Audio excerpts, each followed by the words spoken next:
Yo, salut tout le monde, c'est Gata Volgar, j'espère que vous allez bien, moi pour ma part ça va, je vais bien, j'espère que vous avez passé une agréable journée. Aujourd'hui on se retrouve pour une nouvelle vidéo, donc on se retrouve pour le débrief du match Manchester United-Fulham, match qui comptait pour la 37e journée de Première Ligue, match nul entre les deux formations, sur le score d'un but partout, l'ouverture du score pour Manchester United signé Edinson Cavani à la 15e minute et l'égalisation pour Fulham signé Brian à la 76e et suite à ce match nul, Manchester United reste deuxième, voilà, pas de changement au classement. Les Red Devils restent deuxième avec 4 points d'avance sur Chelsea, troisième et 5 sur Leicester, quatrième. Voilà, donc pas de changement. Bon, Manchester United terminera cette saison deuxième. Voilà, c'est bilan plutôt positif. Voilà, on est qualifié pour la prochaine Ligue des Champions. On a sécurisé cette deuxième place. Et ce qui serait bien, c'est de terminer cette saison avec ce trophée en Europa League. Voilà, ce serait bien de gagner cette finale de Coupe d'Europe. Voilà, franchement, ce serait bien pour terminer cette saison en beauté. Voilà, et en plus, ce qui est bien aussi, c'est que dans ce match, voilà, pour en venir à ce match face à Fulham, il y avait le retour des supporters dans les travées d'Old Trafford. Voilà, il y a le retour de nos supporters. Ça fait plaisir. Voilà, après un an et demi de huis clos, ça fait plaisir de revoir du public dans les stades. Voilà, ça fait plaisir. Ça chantait, ça criait dans les travées d'Old Trafford, même si voilà, ils n'étaient pas nombreux. Ça fait plaisir, voilà, de revoir du public. Ça, on voit on sentait une petite la petite ferveur, voilà, de Manchester United, voilà, la petite ambiance à Old Trafford. Ça faisait plaisir de voir ça. Voilà, donc moi, c'est mon petit coup de cœur de cette vidéo. Voilà, le retour du public à Old Trafford. Voilà. Bref, pour en revenir à ce match face au Cottagers, voilà, pour parler du contenu de ce match, voilà, pour entrer dans le vif du sujet.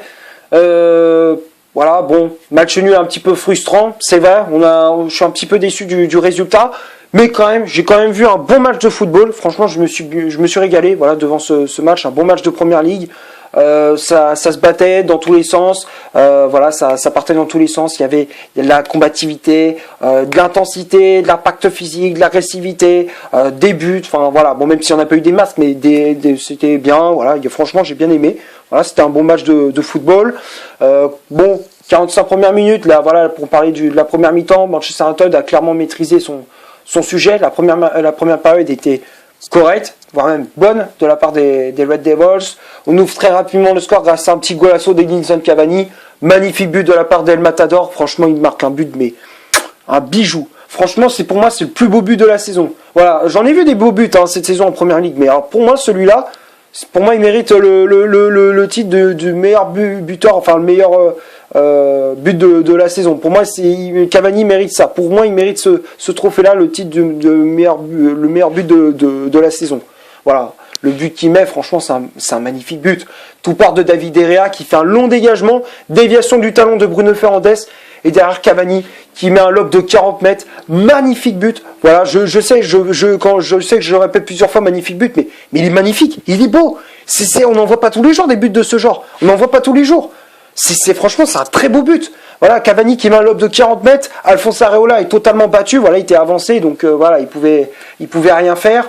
Voilà, au bout d'un quart d'heure de jeu, Manchester United mène 1-0, très beau but. Voilà, je le répète encore une fois, mais je suis obligé. Voilà, c'est un beau but. Voilà, je sais qu'on va me prendre pour un fou, mais voilà, voilà, pour moi, c'est un magnifique but. Voilà, c'est un très beau golasso de la part de Cavani. Voilà, donc au bout d'un quart d'heure de jeu, Manchester United mène 1-0. Après, on a essayé d'enfoncer le clou avec Bruno Fernandes. Malheureusement, ça passait pas. Avec Greenwood, ça passait pas non plus. Voilà, on a essayé de faire le break juste avant la pause. Malheureusement, on n'y arrivait pas. Fulham qui a essayé de réagir avec des occasions de Lookman ou encore de Carvalho. Malheureusement, il butait sur un bon David De Gea qui était de retour dans le 11 de départ de Solskjaer. Et puis voilà, après la deuxième période, on a un petit peu baissé le pied. Voilà, on a mis un peu moins d'intensité, un peu moins de vitesse dans le jeu de Manchester. Même si voilà, Solskjaer a fait des changements, il a fait rentrer Rashford, il a fait rentrer Amad Diallo aussi. Voilà, après ça manquait. Il y avait Rashford, tu voyais, il y avait un peu de déchets. Amad Diallo, pareil. Il y avait un peu de déchets. Voilà, avec eux, même quand le ballon passait par les côtés, avec, comme je disais, Rashford et Amad Diallo. Il y avait du déchet, on n'arrivait pas à faire la différence. Même si voilà, on a essayé comment dire d'enfoncer le clou, on n'y arrive pas, on butait sur un bon Alphonse Areola. Et puis derrière, on se prend ce but à la 76e, le but de Brian à voilà, un quart d'heure de la fin, on se prend ce but un petit peu bête. Voilà, tu vois sur le côté gauche, Luke Shaw qui est un peu en retard sur Carvalho, si je me trompe pas. Et puis derrière, c'est Brian qui reprend ce ballon au second poteau. C'était un centre venant du côté de Luke Shaw. Voilà, du côté de Luke Shaw, c'est côté gauche, mais voilà, l'action c'est côté droite, si tu préfères, côté Fulham. Voilà, c'était à droite. Donc du coup, centre et derrière au second poteau, Brian qui reprend ce ballon. Derrière a été battu. Donc du coup, l'égalisation pour les Cottagers, un but partout, et c'est le score final, même si à la fin on a essayé d'arracher la victoire avec Fernandez ou même avec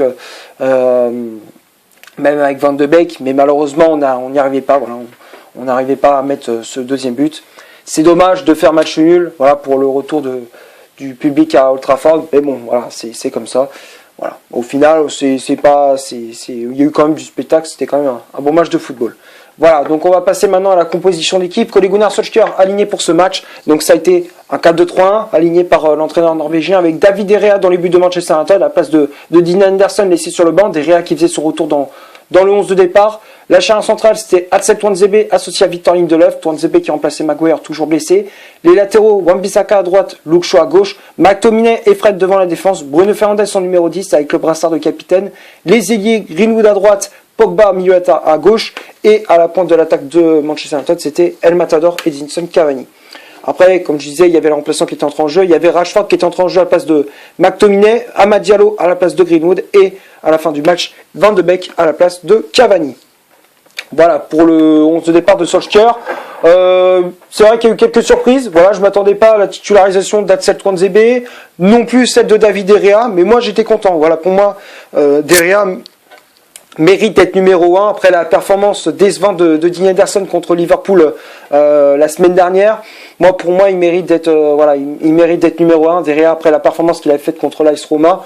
Heureusement qu'il était là parce que sinon, voilà, je parie qu'on se prenait une remontada. Voilà, donc heureusement que De Gea était là et pour moi, il méritait d'être numéro 1. Voilà, donc De Gea, il est revenu dans le 11 de départ de Solskjaer. Voilà, ça fait plaisir. Et puis voilà, après il n'y a pas eu beaucoup de changements dans la composition d'équipe. Donc voilà, j'ai pas grand chose à dire. Après les statistiques de cette vidéo, on va passer au stade de ce match. 57% de possession de balle pour Manchester United, 6 corners, 11 tirs au total, dont 6 tirs cadrés, 4 positions de hors-jeu. Et du côté de Fulham, c'est 43% de possession de balle, 1 corner, 7 tirs au total, dont 5 frappes cadrées, une position de hors-jeu. Bon, quand on regarde les statistiques, c'est vrai, Manchester United a eu une position de balle assez stérile, une grosse position de balle pour les Red Devils. Après, en termes d'occasion, c'est vrai que on était tranchant, c'est vrai, on s'est créé des occasions, mettait voilà de la vitesse et tout. C'est dans la finition, voilà, ça manquait de réussite et ça manquait le dernier geste qui fait la différence, c'est le geste qu'il faut. Ça manquait un petit peu dans le jeu de Manchester United. C'est le dernier geste qui faisait la différence. Voilà, on avait du mal à trouver ça. On avait du mal à être tueur devant les buts. Voilà, on avait du mal.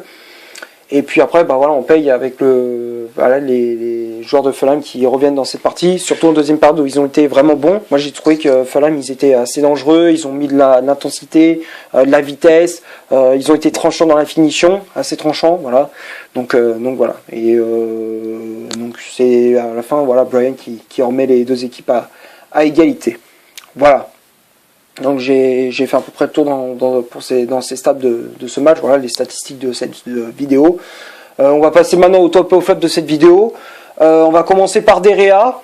David De Gea, il n'a pas été mauvais. Moi j'ai bien aimé le match de David De Gea malgré ce but qui s'encaisse. Voilà le but de Brian.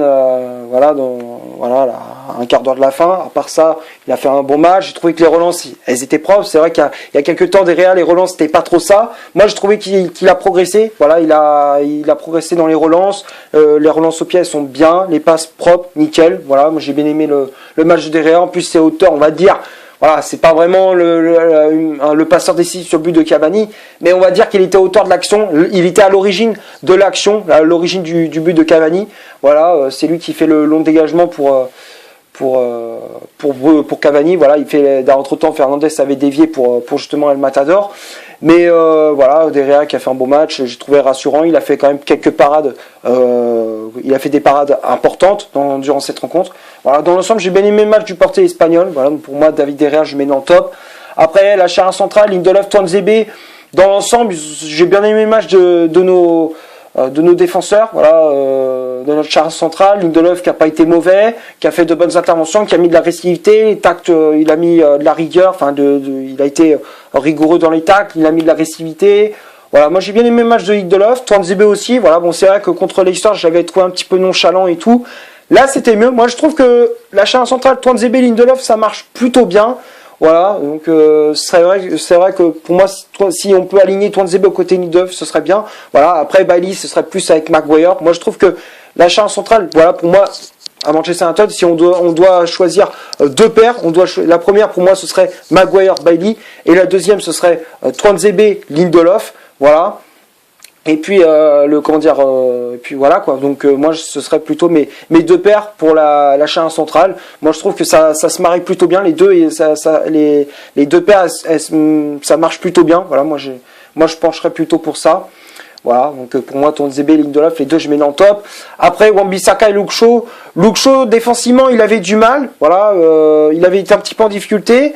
Après, offensivement, moi je trouvais qu'il était assez intéressant, il a fait de bonnes choses, voilà, il a porté de bons centres, il a porté du danger. Moi j'ai bien aimé tout de même de Luke Shaw, et d'ailleurs, au passage, il a reçu son titre de meilleur joueur de la saison, il a été élu par les supporters de Manchester United, pour moi c'est amplement mérité. Là, il a réalisé une très grosse saison. Voilà, moi j'ai bien aimé cette saison Luke Shaw. Voilà, il a été rigoureux dans les matchs, il n'était pas régulier, il a fait parler son efficacité, son efficacité défensivement comme offensivement. Voilà, donc pour moi, il mérite amplement ce trophée. Voilà, donc pour moi, Luke Shaw, bon, après dans ce match-là, moi j'ai trouvé quand même correct. Voilà, offensivement, après défensivement, comme je disais, en difficulté, mais ça va. Dans l'ensemble, il n'a pas été mauvais. Wan-Bissaka, pareil.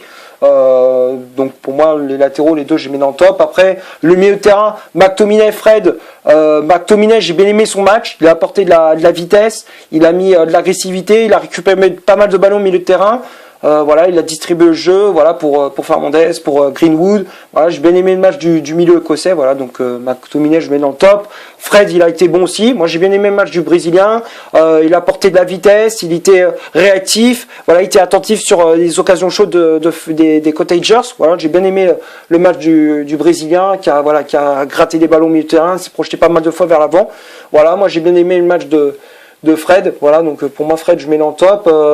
Bruno Fernandes qui a été bon aussi, même si voilà il a pas marqué, il a été tout de même très utile, voilà. En plus de ça aussi, il a gagné le titre de joueur de l'année aussi à Manchester United, enfin le prix Sir Matt Busby, voilà, c'était aussi un trophée qui est spécialement pour Manchester United. Enfin, c'est un trophée que les supporters donnent aux joueurs. Voilà, on va dire ça comme ça. Les supporters votent pour le meilleur joueur de la saison aussi. Voilà, donc il y avait Luke Shaw qui était élu pour meilleur joueur de la saison. Bruno Fernandes a reçu le titre du prix Matt Busby. Il a reçu le prix Matt Busby. Voilà, Sir Matt Busby. Voilà, donc c'est mérité aussi. Voilà, donc Bruno Fernandes, après dans ce match-là, il a été bon. Donc pour moi, Fernandes, je mets dans le top. Et puis les ailiers, après Pogba, Greenwood, voilà. Après, voilà, si je peux dire deux flops pour moi dans ce match-là, pour moi c'est Pogba, Greenwood. Pogba, j'ai trouvé, voilà, il avait du mal, les passes c'était pas trop ça manquait de justesse, ça manquait de précision. Voilà, il perdait des ballons un peu bêtement aussi. Greenwood, il alternait le bon et moins bon. Ouais, des fois il faisait de bonnes occasions, des fois il perdait des ballons bêtement, des fois il s'entêtait à faire des différences sur son côté, il voulait faire tout seul, à chaque fois il voulait jouer solo.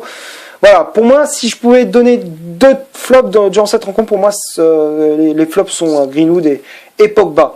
Voilà. Et puis après Cavani, franchement Cavani, j'ai rien à dire, il a été très très bon. repli défensif, de l'agressivité, de la grinta. Il marque un très beau but. Voilà, franchement, un match très complet de la part d'El Matador. Donc pour moi, Cavani, je mets dans le top. Et après, les remplaçants, Rashford, Amad Diallo et Van de Beek. Rashford et Amad Diallo, bon, ils n'ont pas été mauvais, même si voilà, il y avait du déchet dans le jeu des Red Devils, enfin dans le jeu surtout de la part des deux joueurs de Manchester United. Voilà, dès que le ballon passait par Rashford et aussi par Amad Diallo. Voilà, il avait du mal, mais après, bon, voilà, il faisait quand même de bonnes différences. Il mettait de la vitesse, de bons centres aussi. Voilà, après, techniquement, il était un petit peu en dessous par rapport à d'habitude. Mais après, ça va. Rashford et Amad Diallo, ils n'ont pas été mauvais. Van de Beek qui a fait une bonne entrée en jeu aussi.